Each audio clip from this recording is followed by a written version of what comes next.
Inovação. Essa é a palavra do momento. Talvez você já tenha ouvido falar muito sobre ela, ou talvez você interaja com ela todos os dias. Mas o que de fato você pode fazer aí na sua empresa para que a inovação seja uma realidade para você? Você tem um Coisas cronograma, né? novas, a bagunça, a desordem, a puff na empresa, pintar a parede, um monte de post-it na parede. Acontecer essa não vai ser um Fusca. A área, né, contábil, fiscal, não. A gente cria empresa. E é claro que se a gente é muito técnico, eu já passei por isso incomoda pra caramba. Pensar em olhar esses processos, não todos os processos, mas as principais etapas-chave, eu não estabeleci com ele. É o delargar, né? É fácil fazer isso? Não é fácil fazer isso. Isso requer que a gente... Ele precisa sentar com outros empreendedores, com outras cabeças, com outros tipos de problemas diferentes do dele, para ele dar um pouco do produto e conseguir olhar o negócio. O dia nunca vai terminar com tudo que a gente tem para fazer. A gente estava falando sobre inovação e eu acho que tem um pouco de mito em relação a essa questão da inovação, que é a gente precisar se focar totalmente nisso. Na verdade, inovação, a gente já faz inovação. É isso que a gente tem que começar a pensar. Né? Série de ideias. Eu vejo muitos empreendedores implementando ideias. 72% dos projetos de inovação no mundo falham. Toda vez que a gente faz inovação, não é assim, eu faço inovação, o faturamento está caindo no mês seguinte. Errar rápido como uma Ferrari, mas no preço de um Fusquinha. Que é que eu não abro mão que saia 100% ok. É criar uma empresa ambidestra. Vai ler um artigo sobre saúde, sobre medicina, vai ler algum artigo sobre outro processo produtivo de outra indústria que não seja indústria moveleira. Então, assim, a gente vai ver um monte de coisas, de inovações aqui no Brasil que vieram de lá. Como é que eu me distancio da briga por preço? Então, geralmente essa diferenciação está no setor.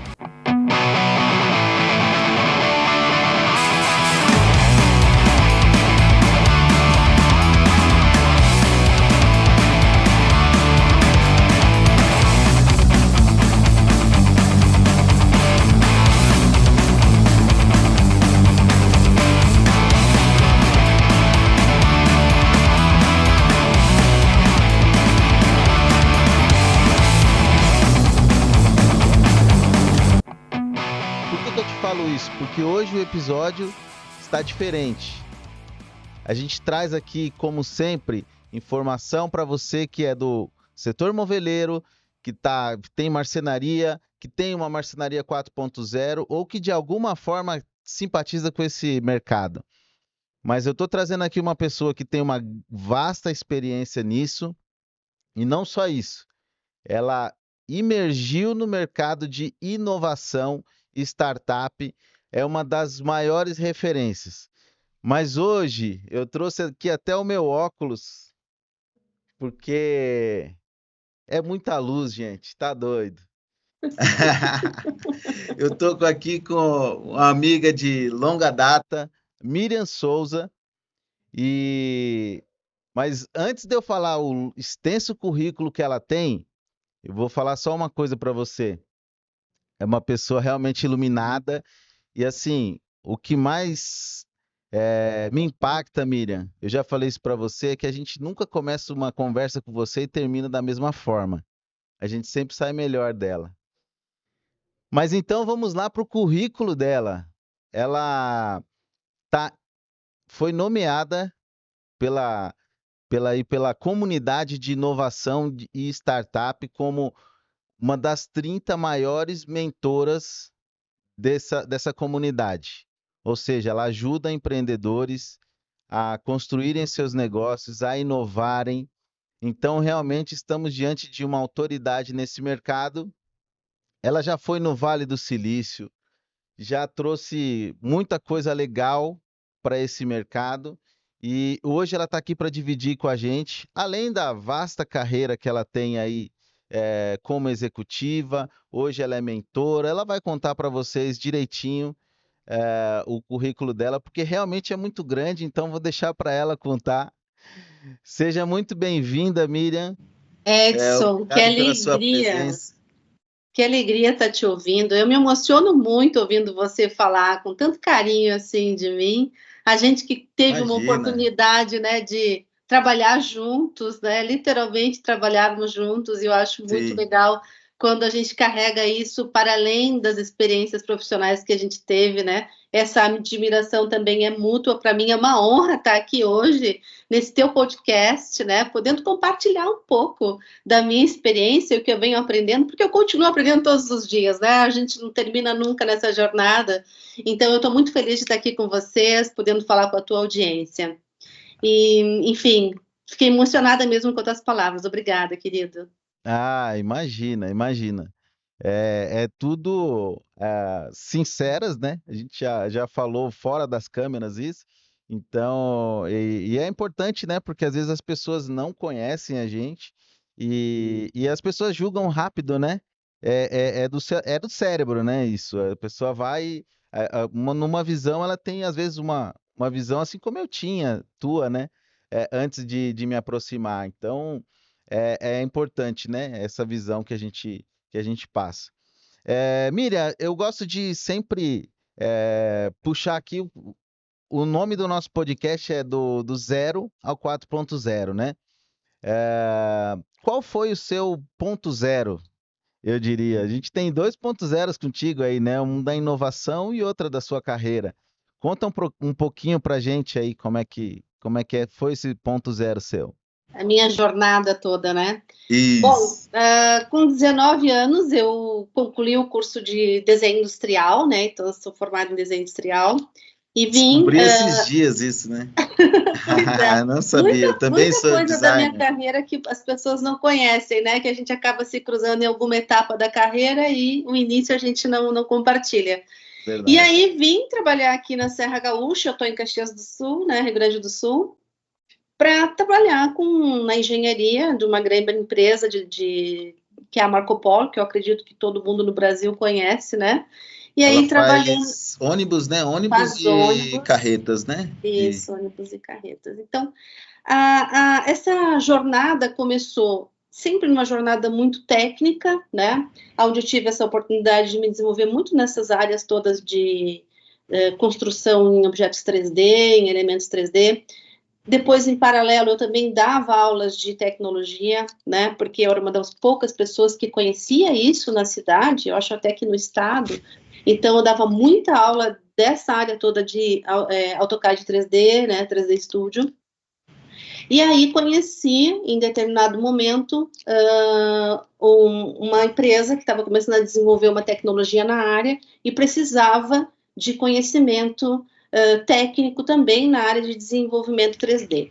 E aí que eu comecei, então, a minha jornada na Promob, foi aí que a gente se conheceu, isso bem lá no início da empresa.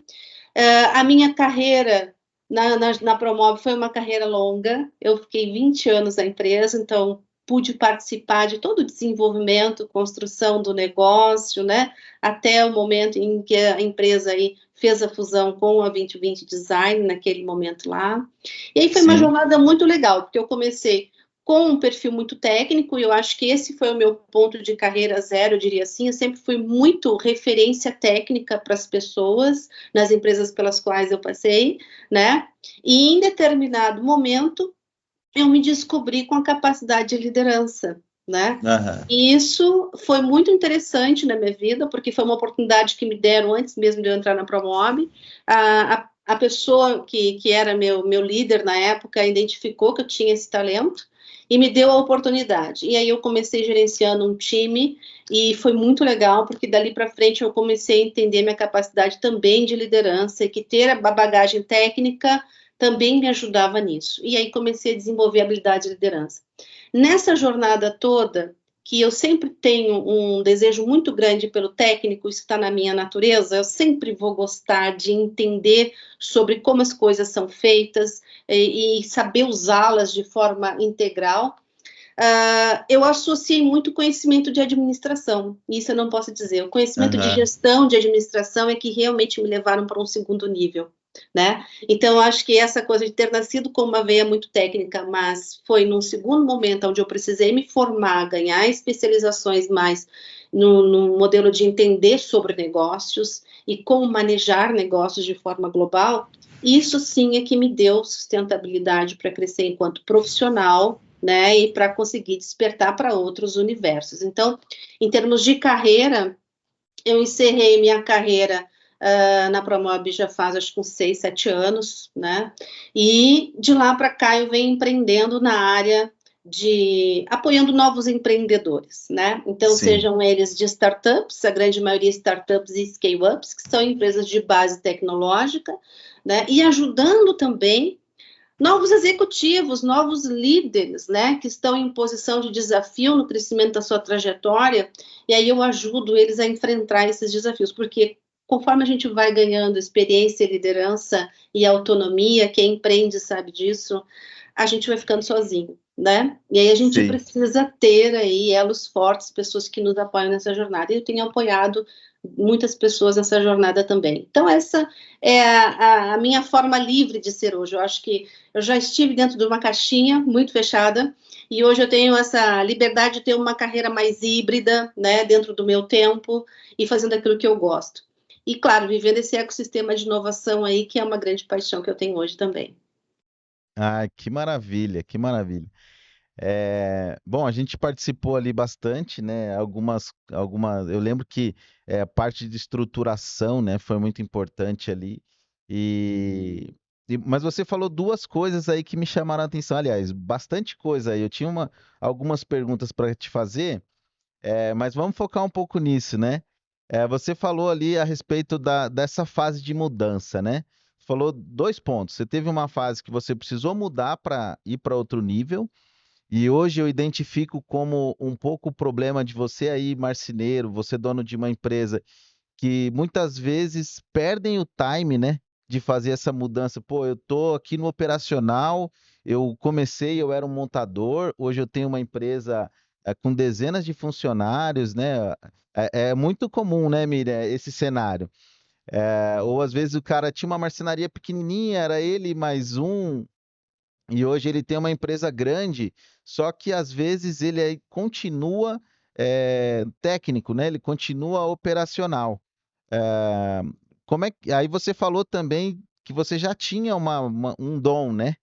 Uma certa vocação ali para que é uma visão um pouco mais generalista, né? É um pouco mais de olhar de cima, conhecendo o processo. Como é que o cara que está aqui nos assistindo, ele faz essa virada ou ele entende que precisa fazer essa virada na empresa dele? Eu acho bem interessante essa pergunta, porque eu acho que ela vem um pouco antes da nossa preocupação com inovação mesmo, né? Porque quando a gente começa um negócio, seja ele qual for, a nossa paixão está no produto. Isso é inerente a qualquer empreendedor, né? Aham, Ninguém constrói uma empresa já criando área de RH, área, né, contábil, fiscal. Não, a gente cria empresa em torno do produto.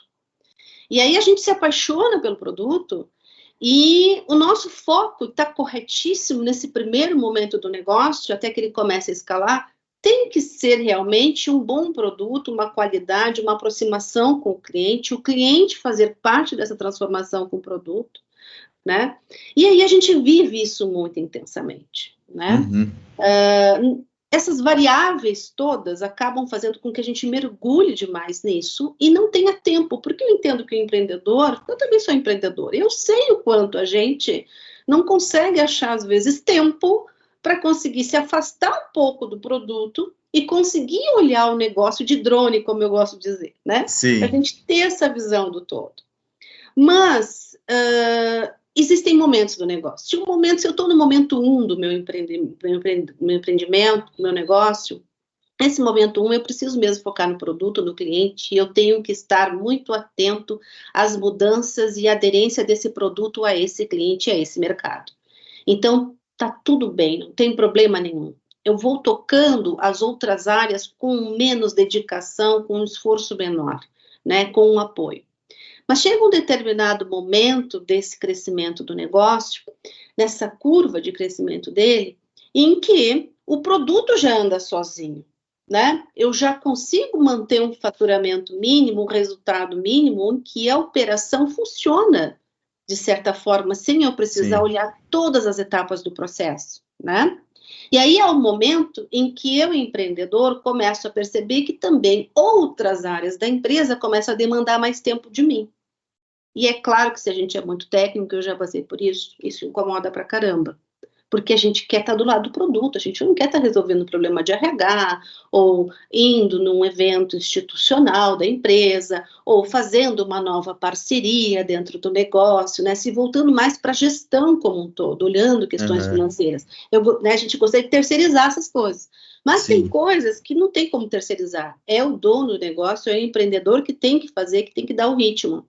Então, naturalmente, pensar em olhar esses processos, não todos os processos, mas as principais etapas-chave de entrega do meu produto técnico, né? Quais são essas principais etapas-chave e o que é que eu não abro mão que saia 100% ok, né?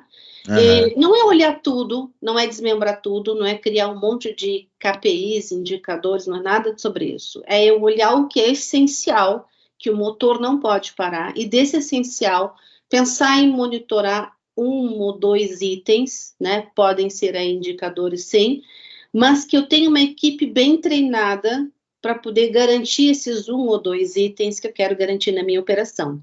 Porque se eu faço isso, eu me tranquilizo, porque a todo momento eu posso estar verificando esses pontos à distância, de alguma forma. Isso eu acho chave. Né? E aí eu tranquilizo e consigo me dedicar às outras áreas do negócio sem esse sofrimento todo. Por quê? Porque não adianta eu dizer o seguinte, não, eu vou dar para uma pessoa responsável, vou fazer o que a gente chama de, vou passar o conhecimento tácito para o meu braço direito, que natural, é assim que a gente faz no dia a dia. A gente pega o braço direito e diz, não, agora você faz. Só que eu não preparei, eu não estabeleci com ele. É o delargar, né? Eu não estabeleci, eu achei que ele sabia tudo, e na verdade ele não tem o mesmo olhar do negócio que eu tenho, e nunca terá, certo? Cada um vai entender a empresa sobre o seu ponto de vista. Então, estabelecer esses 3, 4 pontos essenciais, que são regulados, pode dar errado em todo o resto, mas aqueles 3 pontos essenciais tem que estar ok. E aí eu me tranquilizo. Então, assim, é fácil fazer isso? Não é fácil fazer isso. Isso requer que a gente se concentre e pense também quais são esses 3 pontos essenciais que faz a máquina girar, que traz o faturamento. Porque no final a gente quer o faturamento, que é o resultado da empresa para ela se manter.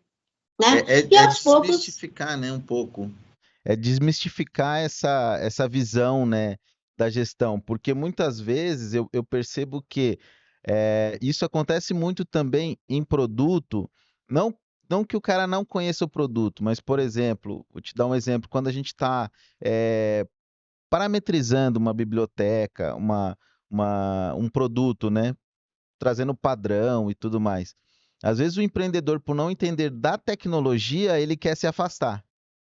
Né? Ele quer se manter longe, até para ele não mostrar ali uma vulnerabilidade, muitas vezes, de eu não conheço disso. Né? E isso eu acho que traz prejuízo justamente por ele não poder acompanhar depois, né? Porque ele não pegou lá do início, então ele não consegue checar, né, se aquilo está sendo bem feito. Né? Eu acho que é isso, porque se você está gerenciando um negócio, se você não precisa entender de tudo do negócio. Eu acho que isso é uma libertação também para o empreendedor. A gente tem que se libertar disso. Eu não preciso entender de tudo. Eu tenho que ter pessoas que entendam das coisas das quais eu não entendo. Isso vai desde a dimensão do meu processo interno até as relações de tecnologias e novas mudanças que eu preciso para crescer o meu negócio. Eu não preciso ter todo o conhecimento em casa ou todo o conhecimento em mim. No momento em que eu entendo isso, eu consigo, sim, estabelecer esses limites, né? E estabelecer esses acordos, porque eu acho que o mais importante é isso. Quais são os acordos que a gente tem, seja com funcionários ou seja com parceiros? Às vezes com parceiros é muito mais difícil do que dentro de casa, né? Você subcontrata uma tecnologia, você contrata um serviço que faz parte da entrega do teu produto, mas você tem dificuldade de fazer a entrega final dele e até de cobrar o parceiro, dependendo da relação que você tem com o parceiro. Né? Então, acho que é mais uma questão de a gente despertar para isso. Não se faz uma mudança dessa do dia para a noite, mas é um momento de começar a despertar e eu começar a colocar um tempo dentro da minha agenda durante a semana para que eu comece a pensar nessas ações de forma gradual dentro do meu negócio, né?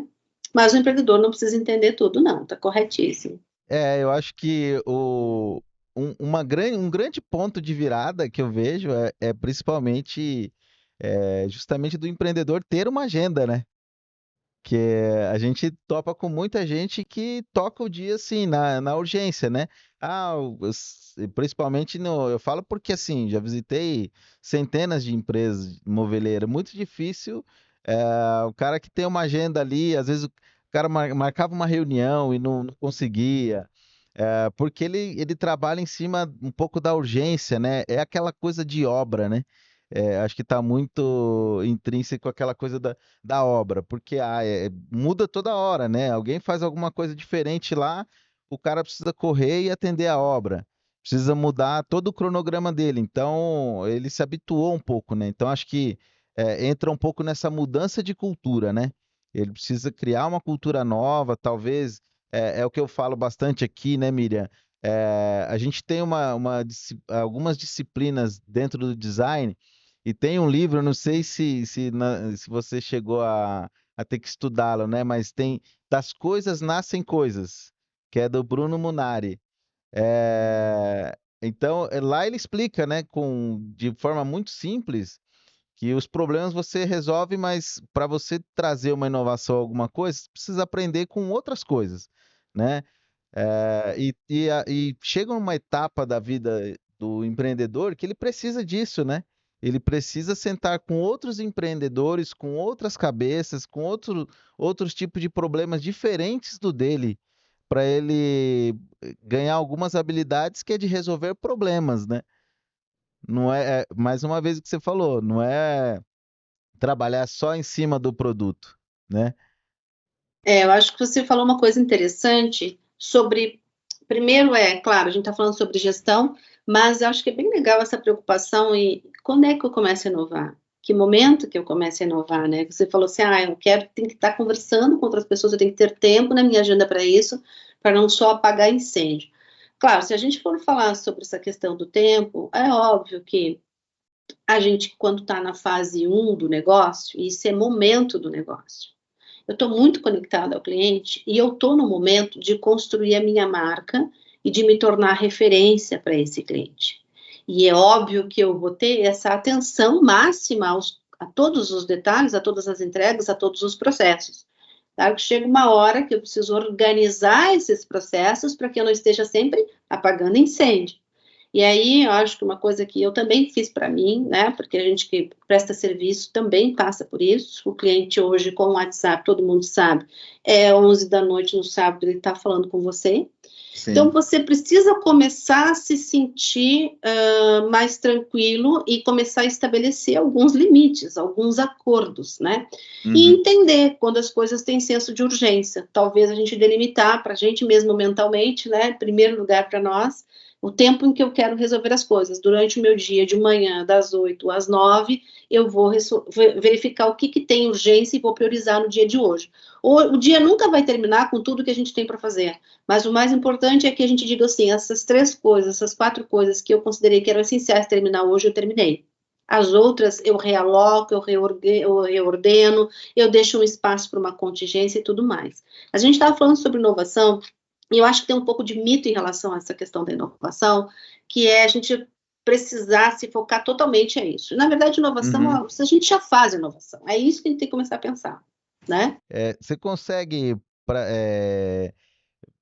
dar de forma geral, conceituar o que é inovação na sua visão? Essa é uma boa pergunta, assim, porque eu acho que tem muito conceito de inovação, né? Tem muito conceito de inovação no mercado. O que eu gosto e que eu acho que vale a pena para quem pensa em negócio é que inovação, para mim, é quando a gente transforma uma ideia ou um produto em algo que cria valor para o meu negócio, ou seja, que, por consequentemente, gera receita, tá? Então, quando eu converso com alguém me diz assim, nossa, eu conheci um cara que é muito inovador, ele teve ideia disso, ideia daquilo, ele teve uma série de ideias. Eu vejo muitos empreendedores implementando ideias, né? E não projetos inovadores. Por isso que tem um número bem interessante, né, que a gente avalia, 72% dos projetos de inovação no mundo falham, né? Por quê? Porque, de forma geral, a gente busca dentro de tudo que se tem de ideia, do que se é fazer, de oportunidade que se vê num livro, numa palestra, numa tecnologia nova que saiu, tudo que a gente alimenta as novas ideias a saírem, a criarem forma, só 72% delas não vão valer realmente para o meu negócio. Então, a ideia sempre é, o que daquelas inúmeras ideias que eu tive essa semana, inúmeras ideias que insights relevantes que eu tenho, né, para fazer, eu posso ir experimentando no meu negócio, né, e realmente elas podem gerar valor. Então, se no momento em que eu tenho 10 ideias novas dentro da minha empresa, eu já poder, antes de aplicá-la no que a gente chama de MVP, que é mínimo produto viável, ou seja, numa experimentação, né? Inclusive, esse episódio é um MVP, né? Que a gente está fazendo à distância. Exatamente, esse episódio é um A Miriam MVP. tá lá na Serra Gaúcha e a gente aqui em São Paulo. Exatamente, esse é o MVP, a gente está fazendo a primeira vez, vamos melhorar muito depois. Então, a ideia é essa, eu tenho uma série de ideias, eu vou pegar essas ideias, eu não vou ser implementando, eu vou escolher dessas ideias, dessas 10, sei lá, 6 que realmente possam ter um caminho viável de faturamento real para mim, no médio e no longo prazo, porque isso é uma outra coisa que a gente tem que saber. Toda vez que a gente faz inovação, não é assim, eu faço inovação, o faturamento está caindo no mês seguinte. E isso é uma grande dor das empresas para fazer a inovação sustentável. Sim. Inovação, geralmente, é no médio e no longo prazo o resultado dela. Tá? Então, inovação não é para manter a lojinha aberta, não é para me faturar o hoje para pagar as contas, ela é para a sustentabilidade do negócio. Então, a ideia sempre é eu poder ser ágil nisso. Por quê? Porque se eu crio um ciclo curto de que eu tenho essa inovação que gera resultado, focado no financeiro, eu reforço isso porque, assim, ó, como a gente é apaixonado por produto, veja bem, a gente começou com essa conversa. Sim. O apaixonado pelo produto, a gente tem um problema. Eu sei porque eu tenho esse problema. A gente esquece que aquele produto que eu estou criando, aquela incrementação do produto que eu estou conduzindo, ela não vai gerar resultado nenhum. É só porque eu gosto, ou porque o cliente entende que gosta, ou porque é uma tendência. Não necessariamente dá fit de valor para o meu cliente fazer a aquisição.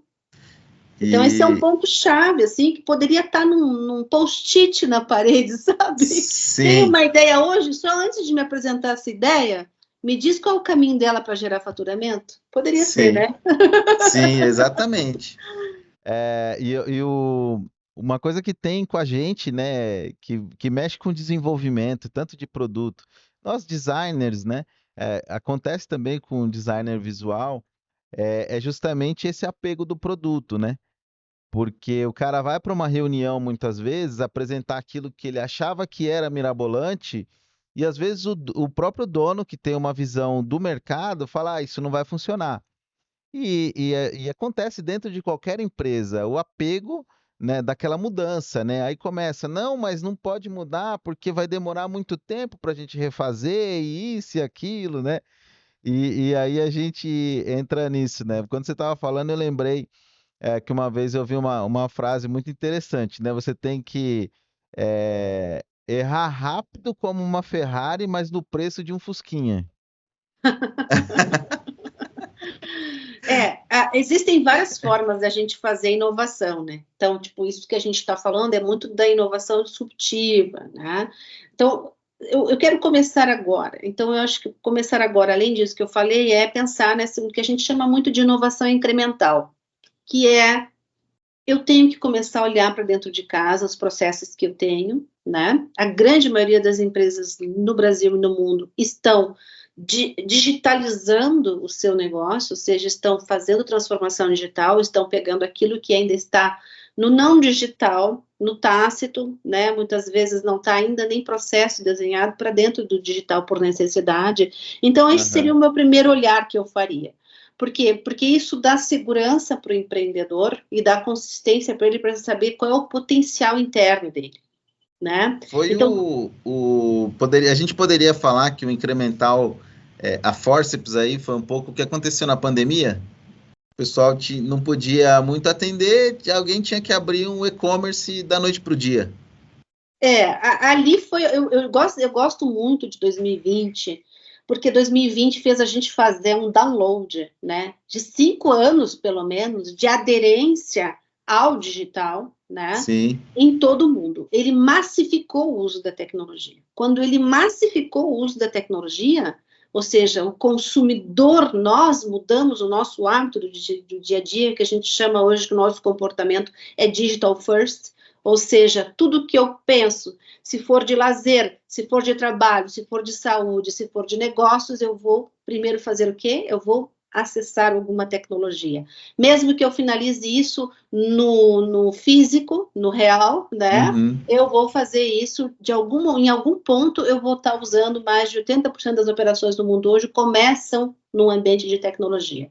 Então, isso é ótimo, porque essa tecnologia que aconteceu durante 2020 e 2021, ela não é nova, ela já estava disponível para nós, a evolução digital ela vem desde os anos 70, né? É claro que a gente teve ali nos anos 2000 um boom muito grande em função do lançamento dos smartphones, então a tecnologia passou do acesso corporativo, institucional de governos para os usuários, mas vejam só, de 2000 a 2020, 2021, são 20 anos, né, em que as pessoas e as empresas podiam escolher, quer ou não quer usar tecnologia. E aí, com o que aconteceu, a gente não teve escolha, teve que se adaptar. E é muito legal, porque essa transformação forçada fez com que a gente tivesse que realmente se adaptar a todos os negócios e melhorar. Então, assim, a incremental, essa inovação incremental, ela é uma inovação em que eu vou fazer ajustes dentro daquilo que eu já conheço, que é o meu negócio, né? Sim. E aí, geralmente, ela traz o que para nós? Um ganho de eficiência operacional. É isso que ela traz. Ela traz eficiência operacional, ela traz a sobrevivência do negócio, ela deixa eu me manter no estágio em que eu estou, você entendeu?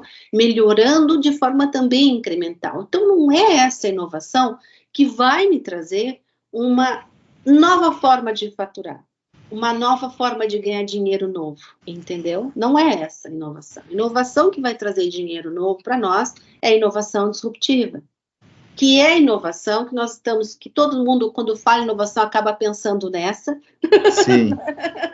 E que tem medo de começar de qualquer forma, né? Uhum. E aí não dá para a gente pegar todo o nosso negócio que está funcionando, que está dando resultado, e dizer, eu vou pegar os meus gestores, os meus líderes, eu vou pegar a minha equipe sênior, e eu vou agora querer que eles pensem em inovação disruptiva. Pronto, o negócio parou.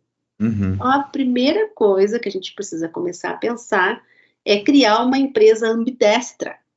Esse termo a gente usa muito no mercado, que é o quê? Eu vou ter, sim, uma grande parte da minha empresa mantendo o negócio funcionando, pensando no processo de hoje, no atendimento do cliente agora, que está tocando agora no WhatsApp, no problema financeiro que eu tenho que resolver agora, na conta, no prazo que eu tenho que entregar os lançamentos financeiros, na entrega do produto, na logística, na compra com o fornecedor para amanhã. Sim. Essa operação tem que estar funcionando bem, tá?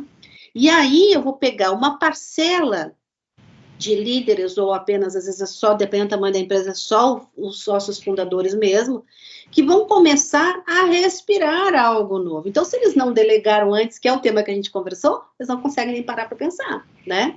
E aí eu tenho que começar a pensar em fazer o quê? Que a gente chama de inovação aberta. Inovação aberta são vários mecanismos os quais eu começo a me voltar para olhar para fora do negócio, né? E aprender tecnologia, aprender informação, porque inovação não é só tecnologia, tem que tirar esse mito da cabeça, para trazer e co-criar uma inovação que é única para o meu negócio, né? E aí a importância dos ecossistemas de inovação, né? O que é um ecossistema de inovação? Ecossistema de inovação, eu gosto muito do conceito do MIT REAP, que é a união de governo, capital de risco, né, empreendedores, capital privado, instituições de ensino, colaborando entre si para quê? Para desenvolver o empreendedorismo de inovação, o empreendedorismo inovador dentro daquela cidade. Ecossistema de inovação é por cidade, é assim que se pensa. Uhum. Isso foi o que eu mais aprendi lá no Vale do Silício quando eu fui, né, que eles funcionam muito bem como ecossistema de inovação. Então, acho que é isso que é o grande pulo que a gente tem que pensar. Bom, mas eles fazem que tipo de inovação, que tipo de negócio empreendedor me interessa ali? Aquele que gera resultado. Então, eu vou no ponto de novo, que inovação me interessa que gera resultado. Tá? Exatamente. Então, senão não faz o porquê a gente se ajudar e se apoiar e colaborar um com o outro. Então, para mim, aprender coisas novas, eu tenho que começar a interagir com esses atores do ecossistema. Não só por meio de eventos, que eu acho que seria o primeiro passo, ou por meio de treinamentos, de qualificações, de associações, me conectar a eles, mas de alguma forma também ter projetos internos. Então, a empresa ela tem várias formas de construir inovação aberta, né? Eu poderia pensar assim, poxa, eu quero construir algo novo que vai utilizar a tecnologia de inteligência artificial ou de gestão de dados dentro do meu negócio. Mas eu não tenho conhecimento disso, meu know-how é móveis. Sim. Eu posso fazer o quê? Eu posso trazer o conhecimento para dentro através de outsourcing, ou seja, através do conhecimento de terceiros, seja uma empresa ou uma pessoa, contratar aquele serviço por um período, aprender sobre aquilo, trazer a inteligência do negócio para dentro da empresa, né, da tecnologia para dentro da empresa, Sim. por um período, e aí eu crio uma inovação para o meu produto. Aí eu tenho que ter um investimento para isso. Outra forma que eu posso fazer isso também, né, pode ser que eu tenha que começar a criar até um hub de inovação. Quantas empresas criaram um hub de inovação? Sejam elas hub de inovação físico ou até mesmo híbrido, né, ou totalmente online. Tem empresa que tem hub de inovação totalmente online, não tem estrutura física. E esse hub de inovação faz o quê? Abriu as portas da empresa para receber startups, para receber novos empreendedores que tinham ideias para colaborar com o meu negócio. Sim. Ou então foram mais além, né? Eu vou lançar um problema para o mercado que eu tenho dentro da minha organização, e aí eu vou pedir que novos empreendedores venham, se aproximem de mim e me digam como solucionar, ou se a solução deles contribui para isso. E aí eu seleciono qual eu posso trabalhar comigo, essas startups ou empreendedores iniciais, né? Ou eu promovo eventos como hackathons, bootcamps, que além de me aproximar com a comunidade local, né? Eu também consigo desenvolver talentos dentro da empresa. Porque a inovação, ela é importante, ela é essencial hoje para a sobrevida do negócio, só que é o seguinte, ela não vai acontecer sem as pessoas. Então, não adianta eu estar no topo pensando na transformação e eu estou muito conectado ao ecossistema, já entendi, já internalizei, já sei como fazer, aí eu volto para dentro de casa com toda essa minha bagagem, mas as coisas não vão acontecer. Por quê? Porque as pessoas que tocam o negócio para mim, elas ainda não entenderam essa mudança de comportamento. Então, eu digo que trabalhar, talvez, a cultura é muito importante. E você só consegue trabalhar a cultura através da experimentação. Você vai ter que levar essas pessoas para outros ambientes, criar experiências diferentes, e aí essas pessoas vão sendo mexidas e entendendo a necessidade da mudança. Precisa realmente mudar primeiro a cultura do dono, né? Porque às vezes você vai ter que abrir mão de uma pessoa ali na sua operação, realmente para ela buscar alguma coisa fora, fazer discussões, né? Você falou dois termos aí que eu gostaria que você esclarecesse um pouquinho melhor, que na verdade são reuniões, né? São brainstorms, né? Outra palavra difícil, mas nada mais é do que se juntarem para trazer soluções, né? Você falou as duas ali. Você pode explicar? Eu falei dos hackathons, né? Sim. Então, o que é? São ferramentas que a gente utiliza no mercado. Eu já organizei vários hackathons, né?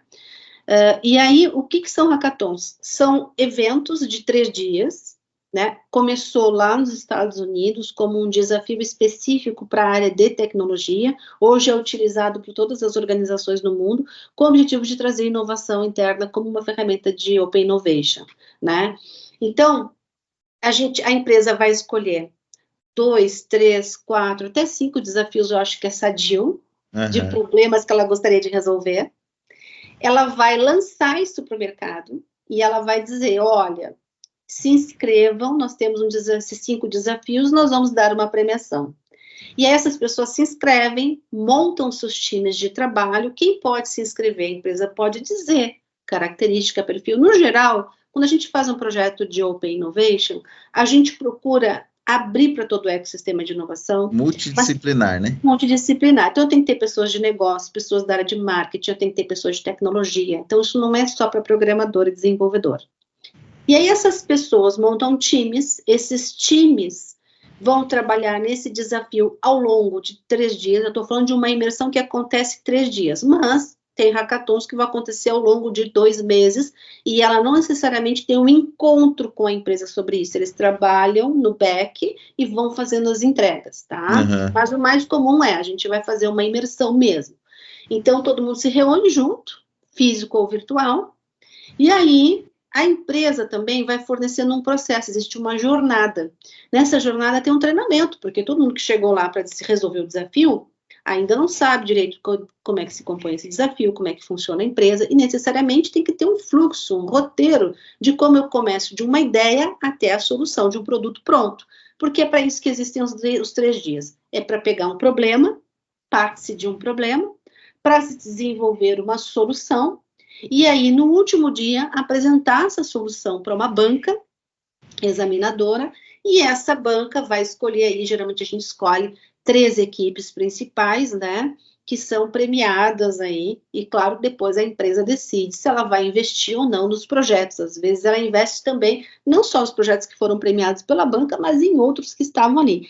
É um grande espaço, eu digo o seguinte: procurem hackathon no Google e participem como participante de algum hackathon online. Hoje tem muito hackathon online funcionando. A gente poderia promover um pro Moveleiro, né, Emília? Não é? Por que não? Por que não? Eu fiz um super disruptivo em termos de conceito, porque eu fiz para o Conselho Federal de Administração, aonde tinha ainda uma barreira muito forte, assim, de vamos tentar moldar a inovação como um todo, e foi sensacional, um evento nacional, todo online, maravilhoso, e que, olha, é muito legal, porque no hackathon você tem pessoas de 19 anos e você vai ter pessoas de 60 anos trabalhando no mesmo time. Aí você tem diversidade cultural, diversidade etária, você tem experiências de negócio de visões diferentes, não tem como não gerar inovação, gente. É o momento mais produtivo que tem da gente naqueles 3 dias ali. É uma adrenalina maravilhosa, é a coisa mais interessante. Então, eu convido vocês, assim, participem de um hackathon. Se coloquem nesse desafio, né? Porque isso se experimenta, a gente se experimenta numa situação nova. Então, se experimentar numa situação nova já é uma quebra de paradigma muito legal para a gente entender linguagens diferentes, né? Ambientes diferentes e oportunidades. A gente conhece muito talento. Às vezes a gente está na nossa empresa... mas eu não consigo contratar, eu não consigo achar um cara bom nisso. Eu não sei... Poxa, ali estão os talentos. Onde estão os talentos? Estão no lugar onde as pessoas estão no final de semana estudando e construindo algo em negócio, não é verdade? Muito verdade. Eu acho que esse conceito aí, Miriam, me corrija se eu estiver errado, mas acho que ele correlaciona muito bem com um pouco do design thinking, né? Do design thinking ali, eu conceituo o design thinking como a nossa metodologia de design para negócios, né? Porque o designer em si, ele aprende a fazer esse passo a passo da criação, né? Que é identificar problemas, abrir o leque de soluções, prototipar as melhores e tudo mais. Eu acho que entra um pouco aí nessa linha, né? O hackathon, acho que ele vai nesse ponto aí. Inclusive, tem um documentário bem antigo que mostra um pouco o processo. Deve ter aí no YouTube de uma agência americana de inovação, né? A IDEO, né? Acho que é assim a pronúncia, né? Eles são lá na década de 90, sei lá, e eles juntavam assim no time gente de sociologia, gente da área da saúde, gente fisioterapeuta, enfim, eles juntavam todo um time multidisciplinar para discutir soluções, né? Então, às vezes o briefing vem lá para o cara, você precisa criar um móvel tal. Pô, o cara cria um aplicativo que resolve dele não precisar do móvel, né? Então, assim, é o poder desse negócio multidisciplinar, né? Essa coisa de você juntar várias mentes, eu acho que, em primeiro lugar, a gente tem que entender que a maioria das inovações, muitas vezes, a gente vai nascer de alguma conversa ou de alguma coisa muito diferente que você viu de outra área e que é aplicável ao seu negócio. Então, uma coisa que eu também aprendi a fazer e que eu gosto muito poxa, tem áreas de conhecimento que a gente ama na nossa vida, cada um tem as suas preferências e que a gente vai sempre, quando tem um horário livre, procurar ler sobre aquilo, mas estudar, mergulhar sobre aquilo, ou assistir um vídeo, seja o que for naquela temática. Mas se eu sempre começo a enxergar as mesmas janelas, se eu sempre ler os mesmos temas, o que acontece comigo? Eu preciso ter sinapses no cérebro para que haja inovação, para que eu tenha ideias. Porque, lembra que eu falei? A inovação vai nascer de uma ideia, mas uma ideia não é uma inovação. E para mim ter ideias, ou para mim estar num papo, num café com alguém e ter uma sinapse, eu preciso enxergar mundos novos, janelas novas.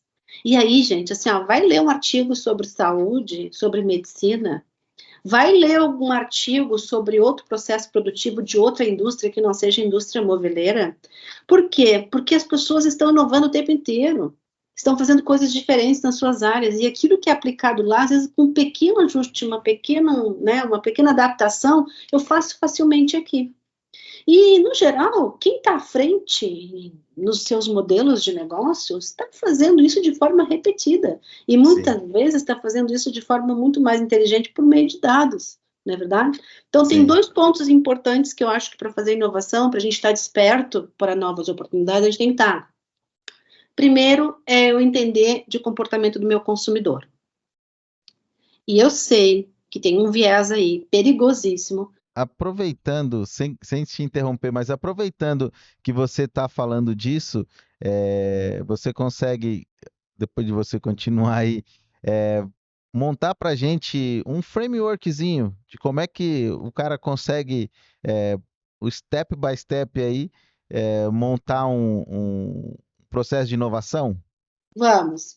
Então, a ideia que eu estava falando, olha só que interessante, é assim, a gente poder pegar o meu olhar para o meu cliente. Então, acho que o olhar do cliente o viés que eu estava querendo comentar eu tenho uma necessidade, às vezes, eu acho que o novo empreendedor tem menos esse viés, porque o novo empreendedor tem um viés no produto.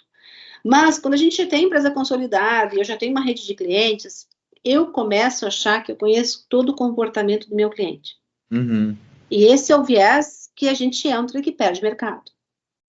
O comportamento do cliente está mudando toda hora, gente, porque nós mudamos toda hora. Eu sei, eu me observo, eu entendo minhas formas de consumo. O que eu consumia há 30 dias atrás já não é igual agora. Então, quem vendeu para mim há 30 dias atrás está pegando aqueles parâmetros lá para tomar decisão, está pegando errado. Vai vir, vai me abordar de forma errada. Quem acha que todo mundo gosta de comprar com um chatbot conversando com você, um robô no WhatsApp, está perdendo cliente. Certo? Porque isso é uma onda, durou algum tempo e agora temos problemas. Então, olhar o comportamento do meu cliente com um olhar crítico, e não é o olhar da minha sala, da onde eu estou, presumindo o que está acontecendo. É eu ir lá, estar junto, observar. Mecanismo mesmo, né, para checar. Exatamente, checar, olhar, estar junto, conversar. Às vezes só um café com o cliente, você já pega muita coisa do ambiente. Não é o que ele vai te falar em si, mas é o que você captou além. E aí estão as oportunidades, porque o cliente, ele também está com a vida dele cheia de coisas. Ele não vai te dizer todas as oportunidades que o seu negócio tem com ele, com as demandas que ele tem. Verdade. Aí você vai lá, então por isso que eu acho que acabou a era, para mim acabou há muito tempo, né? A era das pesquisas de satisfação, pesquisa de não sei o que com o cliente, pesquisa de oportunidade com o cliente, né? Isso para mim está fora de moda. O que eu tenho que fazer? Vivência com o cliente. E o outro ponto importante é que grandes empresas já fazem, é que boa parte do comportamento do cliente delas, elas tiram através de dados, e esses dados são momentâneos, são agora. Fica esperando 30 dias para olhar como é que é, né? Então, o monitoramento por meio de dados é uma realidade hoje, e isso as empresas tiram muita informação para tomar decisão hoje de regulação do seu negócio e de oportunidades novas, gargalos que tem que resolver e tudo mais. O outro ponto para mim fazer a inovação que a gente estava falando é olhar mercado o tempo inteiro. Então, eu estou olhando o mercado, eu estou olhando o que está acontecendo na minha cidade, no meu estado, no meu país, além das fronteiras também, né? Porque às vezes a oportunidade está numa parceria de quem está fora. Não só da tecnologia que eu vou trazer, mas como eu posso levar o meu produto ou trazer um produto de terceiro para complementar o meu e baixar o custo da minha operação. Então, estar olhando o comportamento e a tendência dos mercados também me faz despertar para essa visão. Então, acho que antes até tinha um problema em relação a isso. Antes a gente sabia muito dos mercados fora do Brasil, quando a gente via visitar uma feira fora do Brasil, requeria um investimento muito grande, aí você sabia o que estava acontecendo de inovação lá. Hoje você começa a seguir newsletters de diversos países da indústria moveleira, por exemplo, você está com toda a pauta de inovação e de tendência de mercado no seu e-mail todos os dias. Então, você precisa estar ligado nisso. Né? E aí eu até queria dizer o seguinte, uma dica que, desculpa te interromper, mas não, imagina. Antes de ficar preso numa rede social, que a rede social te segura dentro do algoritmo, né? E aí numa vida dominada por algoritmo a gente tem que saber furar a bolha.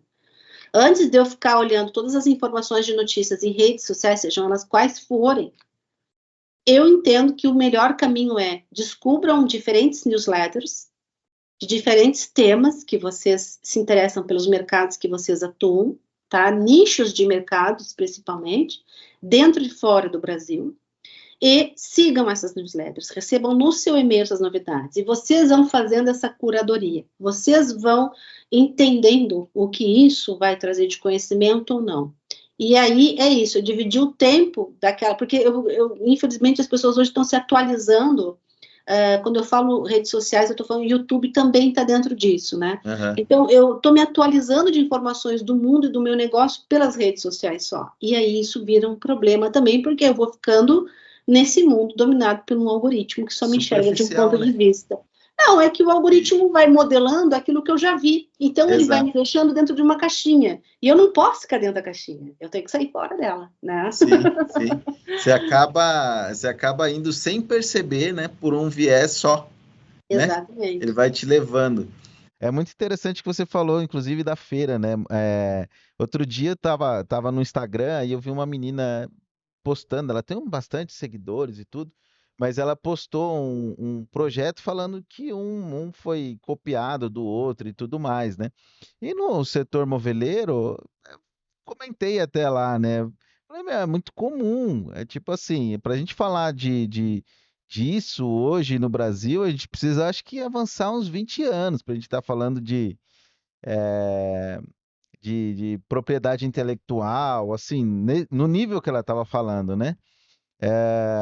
Mas aí a gente não pode anular completamente, né, Miriam? Porque eu acho que o fato de você ver uma coisa, modelar aquilo, talvez fazer uma mudança ali para atender uma necessidade, e é o que acontece, né? Agora mesmo, essa semana que a gente está gravando aqui, tá rolando a Feira de Milão, né? Então tem um monte de gente indo lá. Então, assim, a gente vai ver um monte de coisas, de inovações aqui no Brasil que vieram de lá, né? Então, de certa forma, e muitas vezes não tem nem roupagem, né? É copia e cola mesmo, traz de lá e faz aqui. Então, qual que você acha que é o papel desse olhar sei lá, é cópia? Como é que o cara faria para buscar essas referências e não fazer um plágio, vai? Hoje, eu acho que a gente tem muito acesso a tudo e todo mundo tem acesso às mesmas coisas, né? Sim. Então, é óbvio que a gente vê em todos os mercados, o mercado moveleiro não é exceção, muita cópia. Muita cópia. O que eu vejo muito é que todo mundo pode fazer a mesma coisa, mas com qualidade diferente, durabilidade diferente, serviço diferente. Se está todo mundo fazendo o mesmo produto, pense comigo, se está todo mundo fazendo o mesmo produto, com o mesmo acabamento, o mesmo design, todo mundo vai ofertar.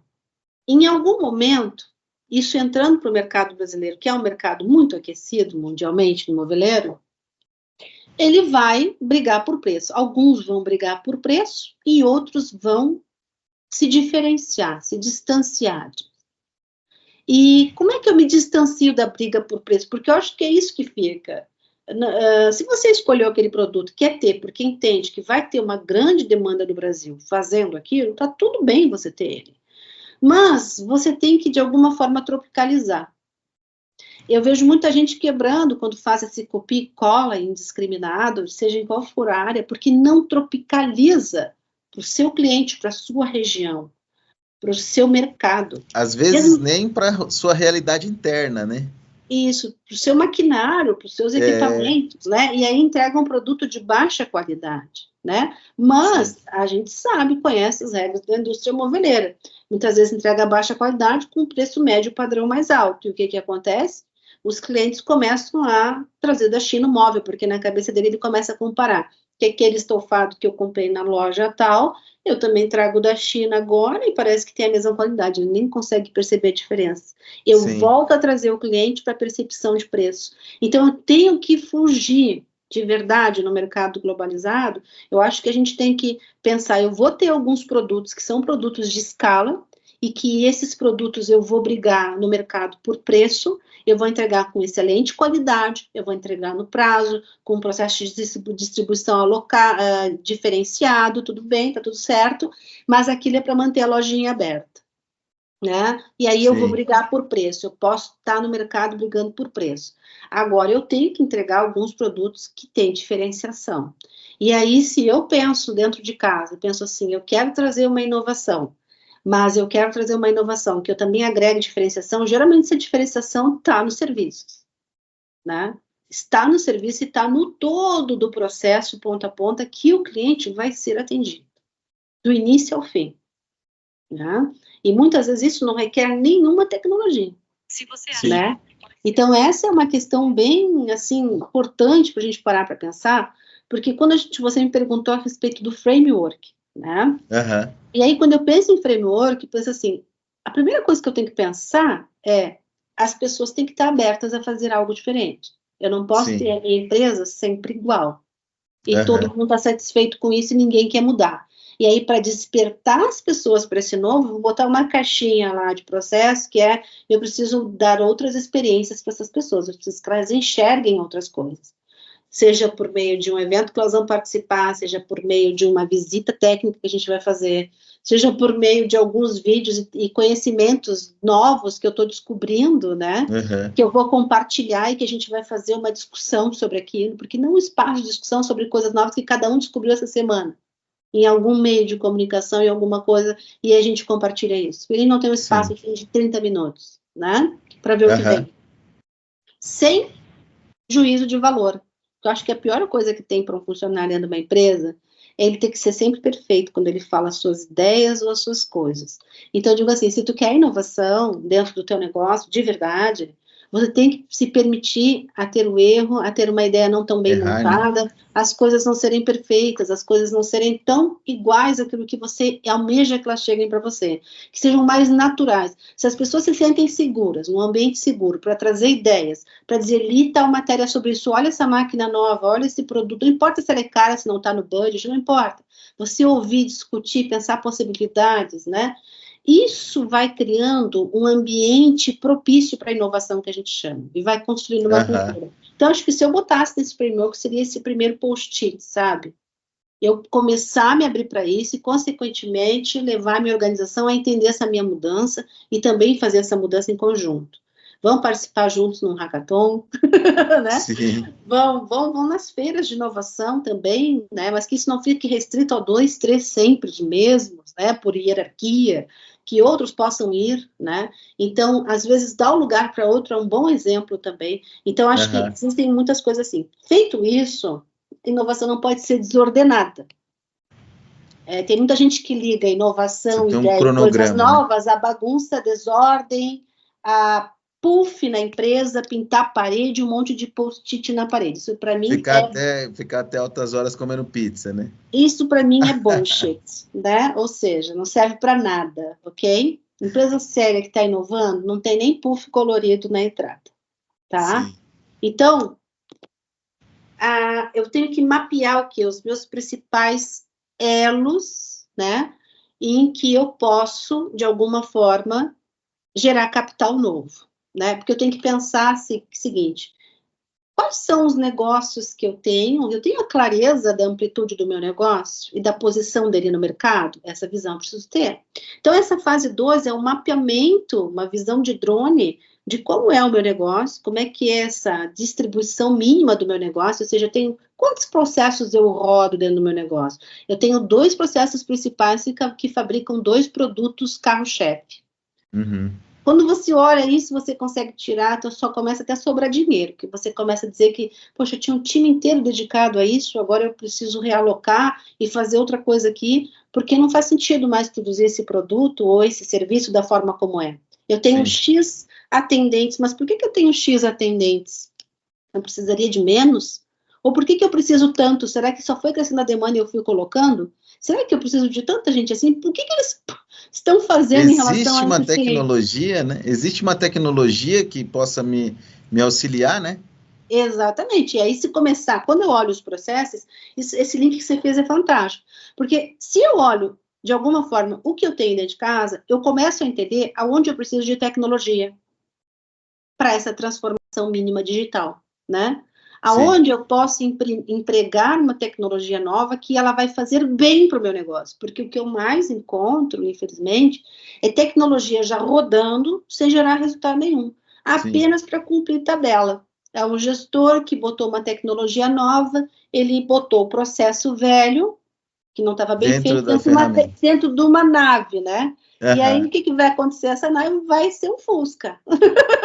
Sim. Mais ou menos assim. Então, não vai ter aquele resultado que a gente... Aí, fazendo jabá pra gente aqui, é a hora que um consultor vai fazer muita diferença, né? Um mentor na empresa vai fazer muita diferença, principalmente com o know-how, né? Que já tem justamente o que a Miriam está falando aqui. O know-how já de conhecimento do mercado que vai...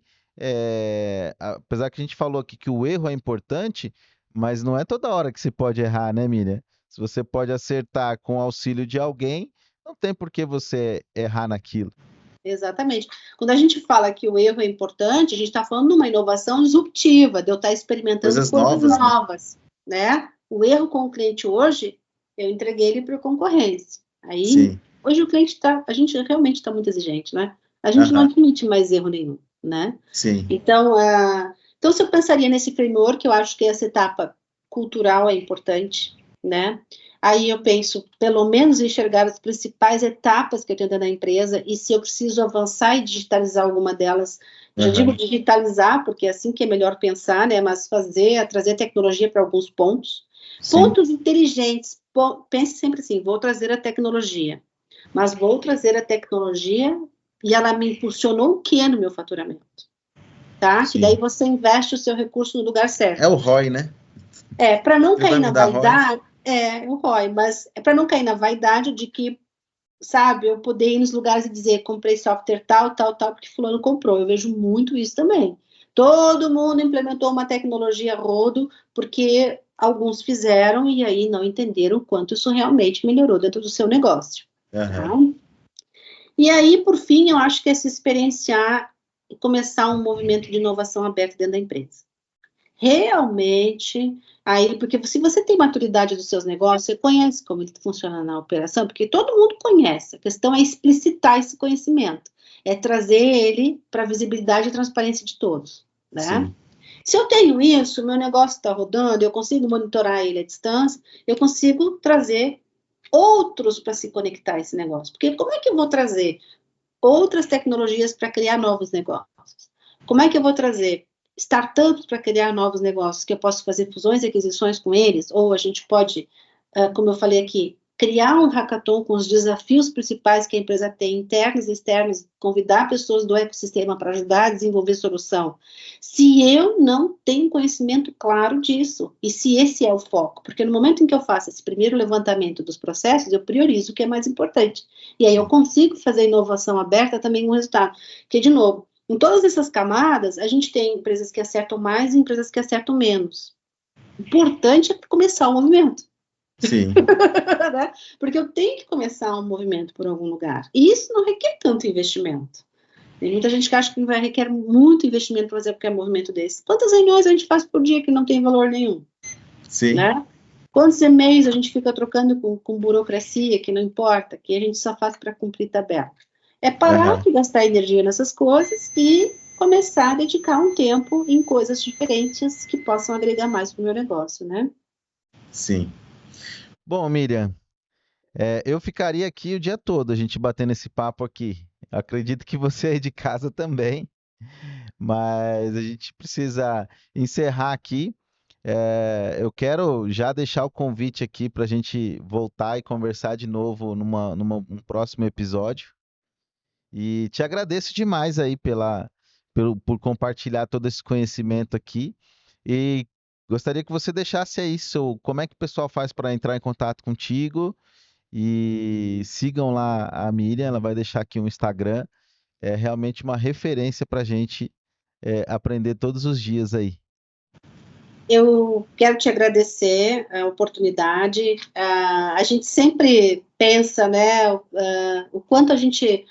será que eu posso contribuir com esse mercado? O que o pessoal pode ganhar, né? Mas eu fico super aberta, assim, quem quiser conversar comigo um pouco mais, trocar insights. Acho que conhecer pessoas novas é uma coisa fundamental, né? Eu sou mais ativa no LinkedIn, então é só procurar lá Miriam Souza no LinkedIn, vai me encontrar fácil, né? De toda forma, também tenho um TEDx sobre liderança, que quem quiser assistir fica à disposição, depois aí você pode deixar na Vou descrição deixar no também, card. né? E é isso, eu acho que a gente está no momento de muitas oportunidades, né? E acho que a única coisa que a gente sabe, né, é que o futuro ele é incerto e que ele vai estar mais disponível, mais fácil, né? E em forma de crescimento para quem enxergar as oportunidades antes, porque é muito rápido Sim. agora, né? Então eu digo assim, estejam atentos, estejam antenados a tudo que está acontecendo. Façam mudanças rápidas, né? Mesmo que de vez em quando isso tenha algum tipo de custo, Desapeguem, né? Vamos começar a fazer algum tipo de movimento em direção a uma direção diferente. Se todo mundo vai para um evento X, quem sabe a gente não vai para o Y, né? Sim. E aí a gente vai para o Y e tem uma nova visão. Então é isso, eu acho que eu convido vocês a começar a pensar um pouquinho diferente, pensar também que fazem já inovação no dia a dia, reconhecerem isso dentro das empresas e terem orgulho. O mercado moveleiro do Brasil é um mercado que a gente se orgulha muito da sua robustez, né, da força que tem na economia brasileira. Então é isso, eu fico muito feliz de estar podendo estar aqui com vocês hoje, de poder compartilhar um pouquinho da minha experiência, e é isso, muito obrigada mesmo, Edson. Eu que agradeço, Miriam. Um beijão para você. Um beijão para você que está aí em casa também. A gente vai ficando por aqui. Não se esquece de curtir, compartilha com quem você acha que esse conteúdo vai ajudar e segue o canal aqui. Forte abraço. Nos vemos na próxima.